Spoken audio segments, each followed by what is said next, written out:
time is ripe for India to enter into aircraft financing and leasing activities from Indian shores.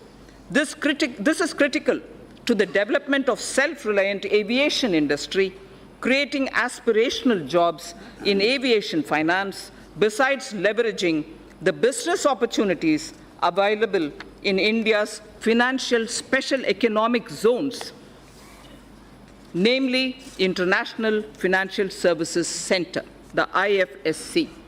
Government will implement the essential elements of the regulatory roadmap for making India a hub for such activities. For providing an enabling ecosystem for growth in India of maintenance, repair, and overhaul, MRO, maintenance, repair, and overhaul industry, it is proposed to leverage India's engineering advantage and potential to achieve self-reliance in this vital aviation segment. Government will adopt suitable policy interventions to create a congenial atmosphere for the development of MRO in the country. The new metro rail projects for a total route length of 300 kilometers have been approved during 2018 and 19. Also, during 2019, about 210 kilometers metro lines have been operationalized. With this, 657 kilometers of metro rails network has become operational across the country, 657 kilometers. India's first indigenously developed payment ecosystem for transport based on National Common Mobility Card, NCMC standards, was launched by the Honorable Prime Minister in March 2019. This will enable people to pay multiple kinds of transport charges, including metro services and toll tax, across the country. This interoperable transport card runs on RuPay card and would allow the holders to pay for their bus travel, toll taxes, parking charges, retail shopping, and even withdraw money. Phase 2 of the FAME scheme, following approval of the Cabinet, with an outlay of 10,000 crore rupees over a period of 3 years, has commenced from 1st April 2019. The main objective of the scheme is to encourage faster adoption of electric vehicles by way of offering upfront incentive on purchase of electric vehicles, and also by establishing the necessary charging infrastructure for electric vehicles. Only advanced battery and registered e-vehicles will be incentivized under the scheme, with greater emphasis on providing affordable and environment-friendly public transportation options for the common man. The government will carry out a comprehensive restructuring of National Highway Program to ensure that the National Highway Grid of desirable length and capacity is created using financiable model. After completing the phase 1 of Bharatmala, in the second phase, states will be helped to develop state road networks. We need to develop our inland waterways to shift a significant portion of inland cargo movement from road and rail. This government envisions using the rivers for cargo transportation, which will also help to decongest roads and railways.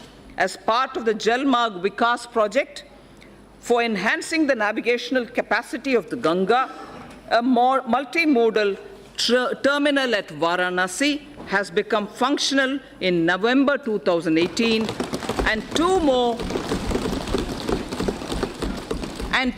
such terminals at Sahibganj and Haldia, a navigational lock at Farakka, would be completed in 1920. The movement of cargo volume on Ganga is estimated to increase by nearly 4 times in the next 4 years. This will make movement of freight, passenger cheaper and reduce our import bill.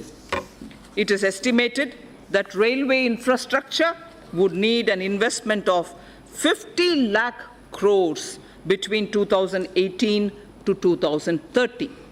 Given that the capital expenditure outlays of railways are around 1.5 to 1.6 lakh crores per annum, completing even all sanctioned projects would take decades.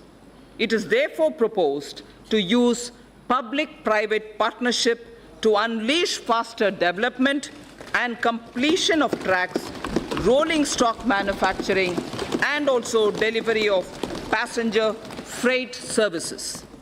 To take connectivity infrastructure to the next level, we will build on the successful model in ensuring power connectivity, one nation, one grid.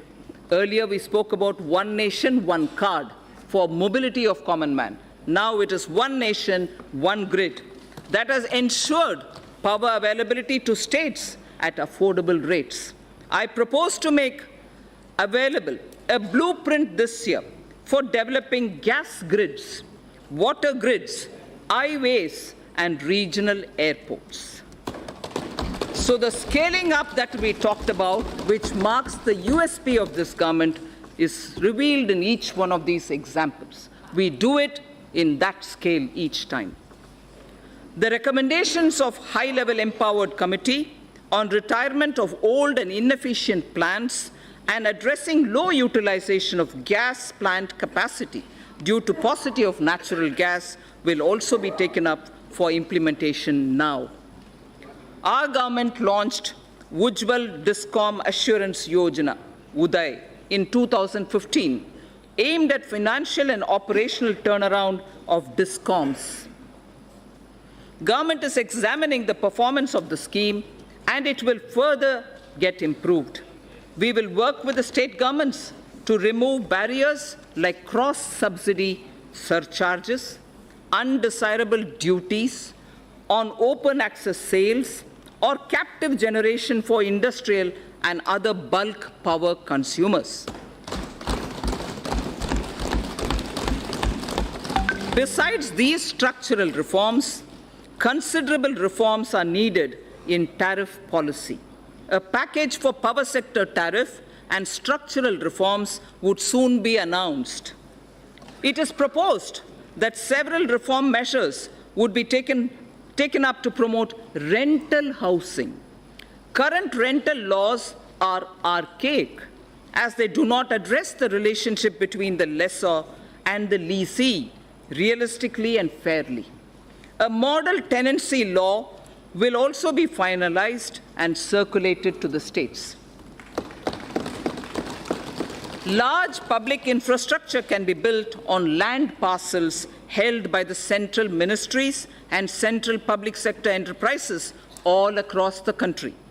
Through an innovative instrument or innovative instruments such as joint development and concession, public infrastructure and affordable housing will be taken up. For ease of access to credit for MSMEs, government has introduced providing of loans up to 1 crore rupees for MSMEs within 59 minutes through a dedicated online portal. Under the interest subvention scheme for MSMEs, 350 crores of rupees has been allocated for the year 2019-20 for 2% interest subvention for all GST registered MSMEs on fresh or on incremental loans. On fresh or on incremental loans.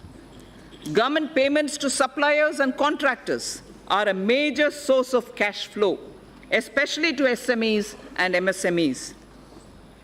Investment in MSMEs will receive a big boost if these delays in payment are eliminated. Government will create a payment platform for MSMEs to enable filing of bills and payment thereof on the platform itself, thereby cutting down the time and the process itself. Encouraged by the overwhelming response, the Government of India has decided to extend the pension benefit to about 3 crore retail traders and shopkeepers whose annual turnover is less than 1.5 crores under a new scheme, namely Pradhan Mantri Karam Yogi Man Dhan scheme. Enrollment into the scheme will be kept simple, requiring only Aadhaar and a bank account, and the rest will be on self-declaration. We recognize that investment-driven growth requires access to low-cost capital. It is estimated that India requires investments averaging 20 lakh crores of rupees every year. A number of measures are proposed to enhance the sources of capital for infrastructure financing. A credit guarantee enhancement corporation, for which regulations have been notified by the RBI, will be set up in 2019-20. An action plan to deepen the market for long-term bonds, including for deepening markets for corporate bond repos, credit default swaps, etc., with specific focus on infrastructure sector, will be put in place. It is proposed to permit investments made by FIIs and FPIs in debt securities issued by infrastructure debt fund, non-bank finance companies, the IDF, NBFCs, to be transferred, sold to any domestic investor within specified lock-in period. Corporate debt markets are crucial for the infrastructure sector. Given the need to further deepen bond markets, a number of measures are proposed to be taken up. To deepen the corporate tripartite repo market in corporate debt securities, government will work with regulators, the RBI and the SEBI, to enable stock exchanges to allow AA-rated bonds as collaterals. User-friendliness of trading platforms for corporate bonds will be reviewed, including issues arising out of capping of International Security Identification Number, the ISIN. It's right time to consider increasing minimum public shareholding in the listed companies. I have asked SEBI to consider raising the current threshold of 25% to 35%.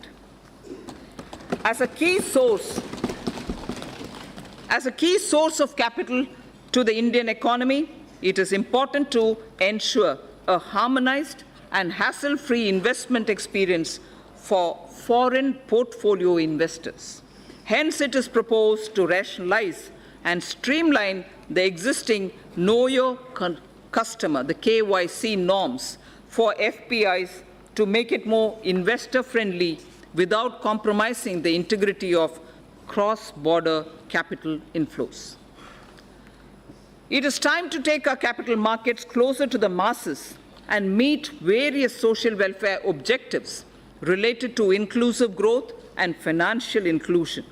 I propose to initiate steps towards creating an electronic fundraising platform, a social stock exchange, under the regulatory ambit of Securities and Exchange Board of India, the SEBI, for listing social enterprises and voluntary organizations. For listing social enterprises and voluntary organizations working for the realization of a social welfare objective, so that they can raise capital as equity, debt, or as units like a mutual fund. It is important to get retail investors to invest in treasury bills and securities issued by the government. Efforts made by the Reserve Bank will need to be supplemented with further institutional development using stock exchanges. For this purpose, interoperability of RBI depositories and SEBI depositories would be necessary to bring about seamless transfer of treasury bills and government securities between RBI and depository ledgers, and for enabling this, the government will take up necessary measures in this regard in consultation with RBI and the SEBI. FDI inflows into India have remained robust despite global headwinds. Speaker, sir, global foreign direct investment flows slid by 13% in 2018 to 1.3